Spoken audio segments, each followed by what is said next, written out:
The ONTC was commissioned by leaders who knew how to build and unite the province. It is being torn apart by a government who seems intent on dividing the North from the South. Thank you. Thank you. Member statement. The member from Thunder Bay, Attico. Thank you, Speaker. Speaker, on Sunday, September 9th of this year, the 4th annual Caribou Charity Ride took place, and I, along with 400 other cyclists, was pleased to participate in this fundraiser for the Northern Cancer Fund. Cyclists could choose between a 50K or a 100K bike ride that began at the Nor'Wester Motel and coursed its way through beautiful Oliver Papoonge. This year's ride raised over $38,000 for the Northern Cancer Fund, the money going towards research and equipment, and 100% of the money staying in northwestern Ontario. I want to thank all of the volunteers that put in countless hours to make this year's ride such a success. I know they are hard at work already preparing for next year's Caribou Charity Ride. During our lifetimes, nearly everyone will be directly or indirectly affected by cancer.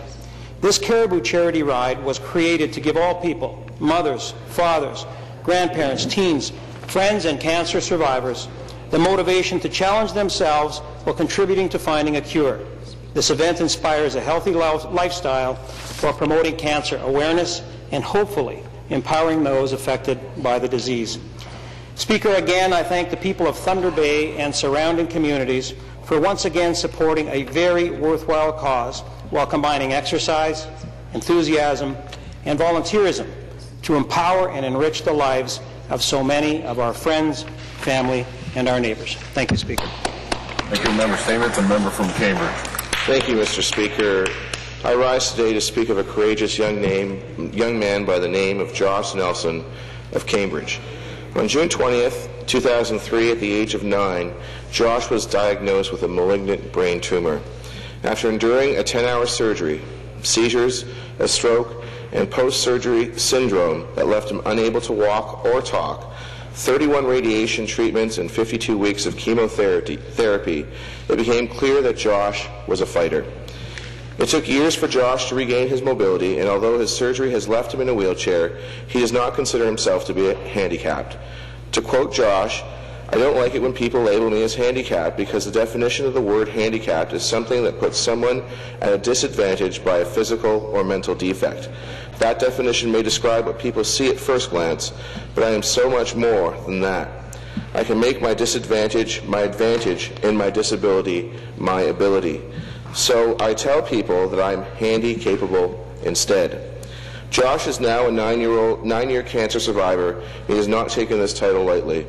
He has been invited by several community groups to share his story of hope and inspiration, and has participated in many community events to help support a cause that's close to his heart. In 2010, Josh rode a tandem bike across Ontario with the Sears National Kids Cancer Ride and raised over $20,000. In 2011, he set his sights higher and did the same thing across Canada, raising over $85,000. On September 13th, I was pleased to present Josh with one of 14 Diamond Jubilee Awards. He earned his award. Thank you, Mr. Speaker. Thank you. Member statement. The member from Scarborough Rouge River. Speaker, 2012 marks significant milestones for the nation of Trinidad and Tobago. September 24th marked 36 years as a republic and is observed by a public holiday on the Twin Islands annually.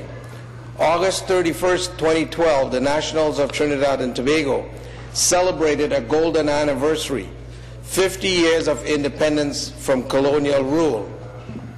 On Sunday, September the 23rd, the Church of the Nativity in my riding of Scarborough Rouge River held a special service and a narrated cultural show on the history and growth of the islands, arts, culture, music, and the world-famous Carnival Festival to recognize these milestones. The Twin Islands are known worldwide for the origin of the Carnival Festival, steel pan music, and calypso. Over the last 50 years, there have been many achievements, most recent being the nation is the Western Hemisphere's largest supplier of liquefied natural gas and one of the Caribbean's largest and most industrialized economies. The European Union Council on Tourism and Trade has awarded the nation the best tourist destination for 2012. Mr. Speaker, as a native from Trinidad and Tobago, I am proud of its accomplishments and would like to wish every national of Trinidad and Tobago a happy 50th anniversary. Thank you. Member statements. The member from Dufferin-Caledon. Thank you, Speaker. 1 year, 1 month, and 1 day ago, on September 1st, 2011, the then Minister of Environment announced the proposed Highlands Company quarry application in my riding of Dufferin-Caledon would be obliged to hold an environmental assessment. On November 29th of last year, I questioned Premier McGuinty about the EA for the proposed quarry. I asked for assurances from the Minister, Jim Bradley, that the public would be consulted on the terms of reference for the EA. The public and I are both still waiting for that consultation.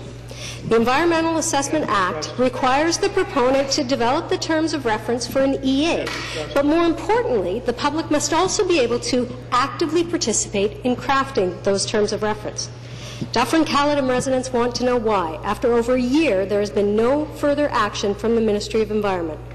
The Ministry's promise to undertake an EA for the proposed 2,400-acre quarry garnered the attention of the entire province. The unfortunate part is that it seems to have only garnered the attention of this government during an election campaign. Again, I am asking for the Minister of Environment to follow through, something we have seen far too little of. We want the EA to begin so residents can have some assurance that this application will be reviewed through an environmental assessment process. Thank you. Thank all members for their statements. Reports by committees. There is. Introduction of bills. Introduction of bills. The member from Nickel Belt. Thank you, Mr. Speaker. Je propose